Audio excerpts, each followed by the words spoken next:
মেয়ে মাকে জিজ্ঞেস করল, মা গো, তুমি এত শান্ত, শিষ্ট, ধীর, স্থির, এত সহ্য শক্তি তোমার, কই আমি তো তোমার মতো হলাম না।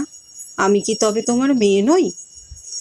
মা একটু হেসে জবাব দিল, আমি যে সংসারের যন্ত্রণাগুলো সহ্য করেছি ধৈর্য ধরে, তুই সেগুলো অনুভব করেছিস।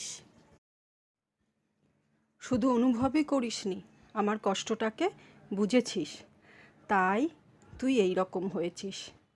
তুই আমার বিপরীত হলেই বা কি, তুই আমায় বুঝেছিস বলে তুই আমার মেয়েই, তুই আমারই মেয়ে।